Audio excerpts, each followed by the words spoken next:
Buenos días. El día de hoy vamos a conversar sobre la patología infecciosa del oído externo. Vamos a presentar las principales características de cada uno de estas para que les quede bastante claro y cómo se va a dar su diagnóstico y cómo se va a dar su tratamiento. Comenzamos con la otitis externa difusa. Decimos que esta otitis es una dermoepidermitis aguda de origen infeccioso que en sí va a afectar al conducto auditivo externo, como podemos ver en esta imagen. La mayoría de los gérmenes causales de la otitis externa suelen estar presentes como flora saprófita en la piel del conducto. Entre los más frecuentes aislados son los gram negativos, como la Pseudomonas aeruginosa, y entre otros gram positivos como estafilococos y estreptococos. En sí decimos de que esta otitis externa raramente se desarrolla sobre una piel sana, por lo que siempre debe haber factores favorecedores o predisponentes que van a provocar o a hacer que se produzca este tipo de patología, entre los cuales tenemos pacientes que presentan traumatismos accidentales o pacientes que utilizan bastante su autolimpieza con cotonoides, ¿no es cierto? O también favorece mucho aquí el calor y la humedad.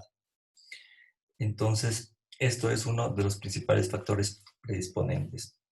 Con respecto a la sintomatología del paciente, pues estos pacientes van a referir una otalgia muy intensa que se exacerba con la masticación y el tacto, y algunos van a presentar hipoacusia, especialmente cuando existe inflamación del conducto auditivo externo y se va a provocar una oclusión completa del mismo.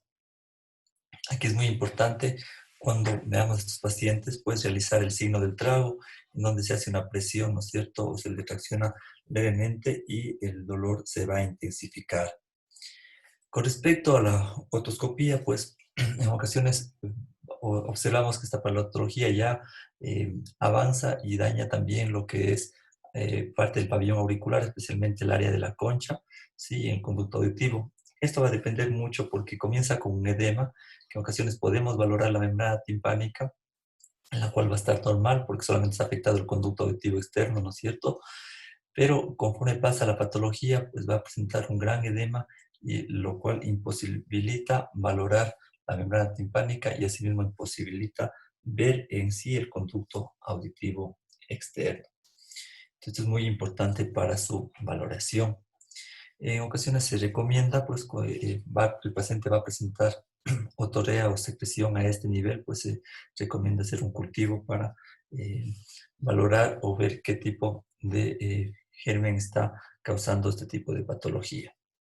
Con respecto al tratamiento, pues es muy importante realizar una limpieza meticulosa, por eso es muy importante realizar otomicroscopías, ¿sí? Para realizar una aspiración de toda la secreción, realizar curas locales, en donde nosotros vamos eh, a utilizar gotas tópicas que contienen antibiótico más corticoide, puede ser la ciprofloxacina más hidrocortisona. Tenemos en el mercado el Proflox HC, que nos va a ayudar colocando 5 gotas cada 12 horas por 7 a 10 días. En ocasiones utilizamos unas esponjas autoexpandibles para colocar en el conducto auditivo externo llenas de antibiótico, lo que nos va a ayudar de que mejore rápidamente. Aquí también podemos colocarlas o empaparlas de gotas durante horas o días para que tenga una mejor evolución. Y en ocasiones, pues, si vemos que como evoluciona el paciente, podemos agregar antibióticos sistémicos como es la ciprofloxacina o cefalosporinas, que va de una manera adecuada. Continuamos con la otitis externa circunscrita, o llamado también forúnculo del oído. Decimos que esta es una infección aguda del folículo pilosebáceo del tercio externo del conducto auditivo externo, generada especialmente por Staphylococcus aureus, puesto que este es el germen más frecuente, saprófito del conducto auditivo externo, y que habitualmente se produce secundario a un microtraumatismo, ¿sí? Muchas veces aquí la puerta de entrada pues se produce porque existe alguna inmunidad disminuida, especialmente en pacientes que son diabéticos pueden comenzar con un tipo de otitis externa circunscrita. La sintomatología del paciente pues se caracteriza clínicamente por una notalgia intensa, a veces como único síntoma, que aumenta a la masticación. Al examen físico podemos observar un forúnculo en el área con tumefacción, ¿sí? Como podemos observarlo aquí, ¿sí? Con tumefacción eritematosa y circunscrita. En ocasiones alrededor del folículo pilosebáceo es el típico que se le conoce como clavo, ¿no es cierto? Un punto blanco en el vértice o bien una supuración de pus cremosa a partir de la lesión. Aquí es muy importante también valorar si existe o no adenopatía, que muchas veces es dolorosa y que se intensifica, como les había dicho, con la masticación. Es muy importante valorar a ver si existe o no ya compromiso del conducto auditivo externo, especialmente en pacientes inmunodeprimidos. Y vamos a valorar una membrana timpánica, la otoscopía sin alteración. Entonces, aquí lo que nosotros utilizamos, pues, es evitar las acciones locales agresivas. Esto podemos recomendar eh, primero el uso de mupirocina, que va bastante bien, ¿sí? Con cremas tópicas. Se puede utilizar 2 a 3 veces por día. Y aquí hay que valorar cuando la lesión se encuentre, digamos, con una maduración en fase ya de absceso, pues se podría realizar el drenaje mediante la punta del bisturí.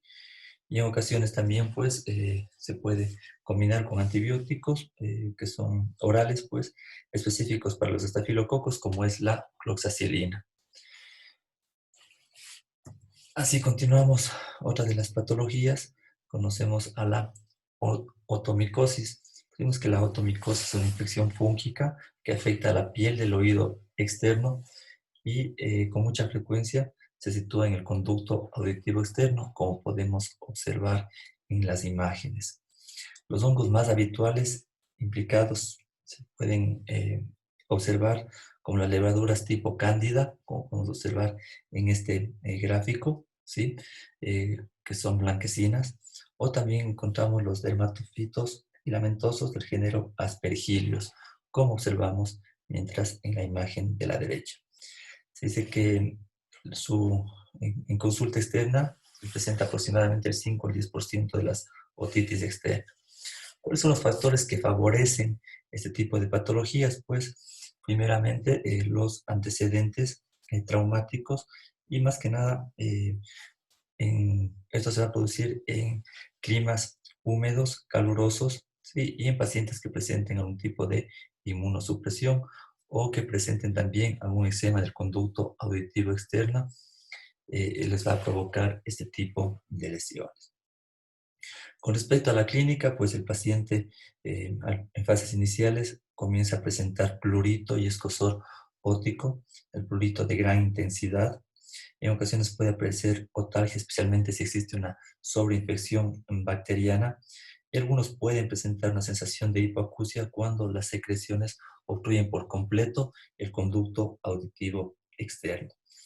Aquí es muy importante, ¿no es cierto?, valorar mediante otomicroscopía o mediante una otoscopía, en donde vamos a observar que cuando sospechamos de Candida albicans, ¿cierto?, vemos que es algodonoso, blanquecino, las lesiones que observamos en el conducto auditivo externo, mientras que el Aspergillus niger se observa pues como lesiones punteadas negruzcas. Es muy importante. Y debajo de esta, pues, alguna secreción gomosa, como podemos observar eh, en esta imagen. Entonces, aquí es muy importante, pues, realizar, como les dije, una otomicroscopía, porque para el tratamiento, si no se hace una limpieza local, limpieza meticulosa, retirando todas las lesiones del conducto auditivo, pues es difícil que el paciente mejore aunque se utilice un antimicótico adecuado. Pero es muy importante la otomicroscopía haciendo una limpieza adecuada, realizando microaspiraciones y curas locales. Sobre el tratamiento, pues se recomienda dar en gotas tópicas como o algún tipo de tratamiento como imidazol. En este caso tenemos el Econazol, que viene en gotas. La presentación es micolis. Se puede recomendar estos 5 gotas cada 12 horas por 7 a 12 días. Valorar si existe alguna sobreinfección bacteriana, pues como podemos acoplar algún antibiótico sí mismo tópico.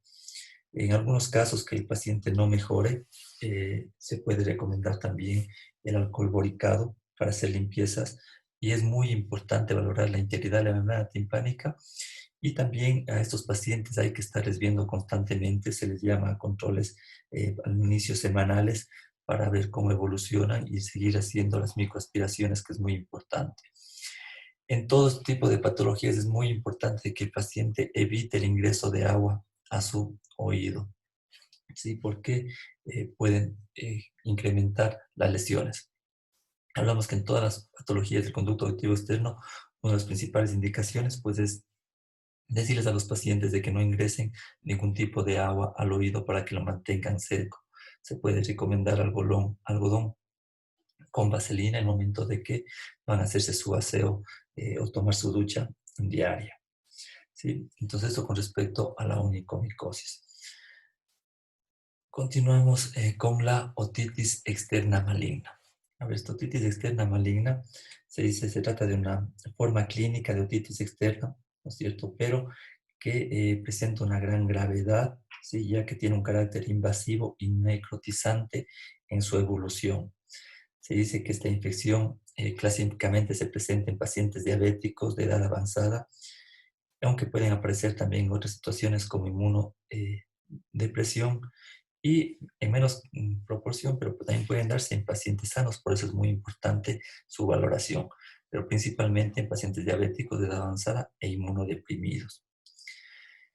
El agente etiológico es la Pseudomonas aeruginosa, pues se encuentra en terreno favorable, ya que el tejido se encuentra alterado a este nivel por microisquemias que pueden producirse y por la hiperglucemia que presentan este tipo de pacientes, lo que va a favorecer su escaso requerimiento de oxígeno, ¿sí? Entonces es muy importante valorar al paciente, ¿no es cierto?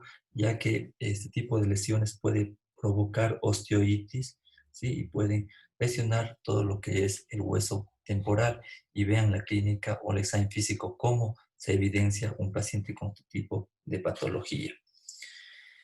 Eh, con respecto a la sintomatología, pues el paciente va a presentar otalgia de gran intensidad, ¿cierto? Muchas veces al tratamiento habitual, estos pacientes van a tener una refracción, es decir, que no les va a ir bien con este tratamiento, presentando otorrea fétida y dolores lacinantes. A la otoscopía, pues se puede evidenciar restos necróticos de piel, del conducto auditivo externo, rodeados de tejido de granulomasión y de tejidos polipoideos. Aquí es muy importante, cuando tenemos este tipo de pacientes, ingresar al paciente. Hay que darle un tratamiento en hospitalización, por lo que es muy importante valorar, ¿no es cierto?, hacer estudios en sangre, estudios bioquímicos, con valorar si existe o no leucocitosis, si la BCG está muy elevada o la PCR también se encuentra elevada. Hay algunos pacientes en donde tenemos que valorar si existe algún tipo de parálisis facial periférica que nos indica que esta infección está avanzando de una manera progresiva y está lesionando a diferentes trayectos del nervio facial, por lo que es imprescindible este tipo de pacientes realizar una tomografía donde tenemos que valorar los signos de osteoitis y signos de destrucción del nervio facial, ¿ya? Eh, con respecto al tratamiento, pues como dije, el tratamiento tiene que ser hospitalario, se debe ingresar al paciente, se debe dar antibióticos vía sistémica, antiseudomónico, ¿cierto? En dosis altas, se puede recomendar quinolonas fluoradas o cefalosporina de tercera generación. El tratamiento muchas veces, aunque mejore ya el paciente, tenga una evolución adecuada a nivel hospitalario, pues el tratamiento tiene que darse vía oral, ¿sí? Hasta que veamos una evolución favorable. En ocasiones se puede dar hasta 6 a 8 semanas el antibiótico. Recordar que este tipo de otitis externas malignas mantiene cifras de mortalidad aproximadas de un 10%. Y muchos de estos pacientes pues van a necesitar un tratamiento quirúrgico en donde valoraremos las lesiones osteoíticas que puede presentar este tipo de patologías. Continuamos con el eczema del oído externo, pues es una de las patologías también más frecuentes que presentan los pacientes. Muchos de estos en sí son idiopáticos. Se puede diferenciar dos tipos de eczema: el eczema de contacto que no es infeccioso y algún tipo de eczema de contacto que se sobreinfecta, ¿ya? Especialmente por el estafilococo aureus. Muchos de estos pacientes, pues, vamos a ver que tienen antecedentes de asma, de rinitis, de alergias o algún tipo de atopía en piel. Sobre la sintomatología, estos pacientes van a presentar prurito intenso con escozor y en muchas ocasiones cuando se sobreinfecta especialmente, pues pueden presentar otalgia. Y la lesión elemental en esta o clásica es un eritema, como podemos observar en este paciente, un eritema a nivel del conducto auditivo externo y muchas veces afecta ya a parte de la concha auricular. Muchas veces puede esto presentar descamación, como podemos ver, y en ocasiones pequeñas vesículas mínimas a este nivel. Y cuando existe existe un eczema húmedo, pues muchas veces aquí se sobreinfecta. Es muy importante también en este tipo de pacientes indicar de que no tengan contacto con el agua porque pueden incrementar este tipo, puede sobreinfectarse su eczema. Como les dije, puede observarse una dermatitis seca y en ocasiones pues sobreinfectada. Con respecto al tratamiento, pues el tratamiento es importante, pues decir al paciente evitar que se evite el rascado o la manipulación. Se puede dar para evitar esto un poco los antihistamínicos o existen cremas, ¿no es cierto?, que les ayuda a la hidratación, que tienen o que se encuentran acompañadas de corticoides y cuando hay una sobreinfección, pues pueden estar mezcladas con antibiótico.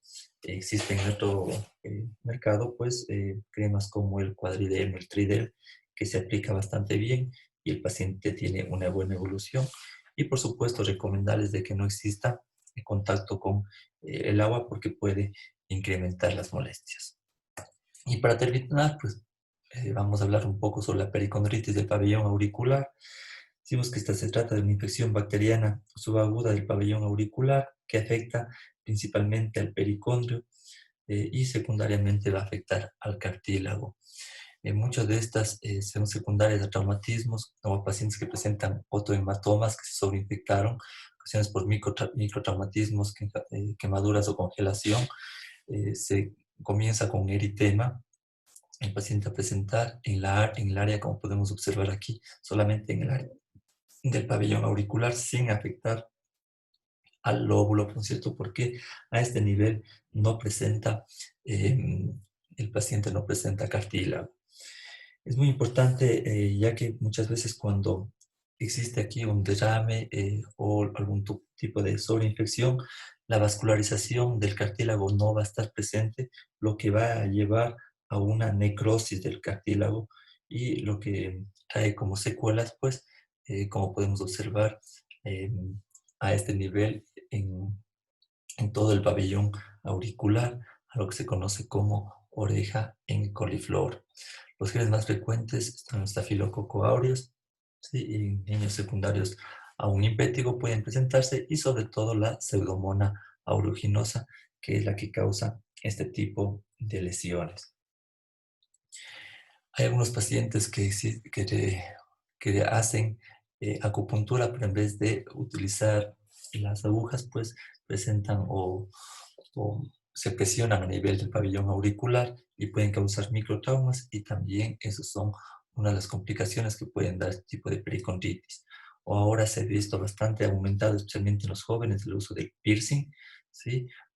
Que se hacen en lugares donde no tienen la asepsia necesaria y puede traer este tipo de complicación que es una pericondritis del pabellón auricular.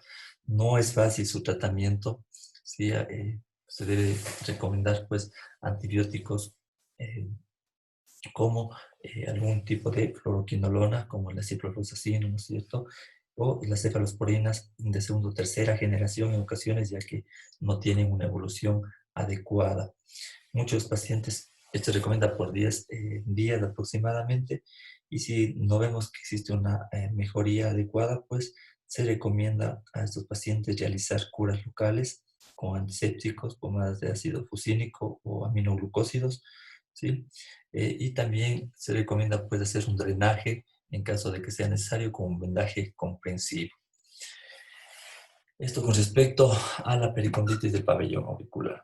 Así terminamos lo que es la patología en sí del oído externo. Pues continuaremos con patología del oído medio la siguiente clase. Cualquier duda, pues no duden en escribirme. Que tengan una buena tarde.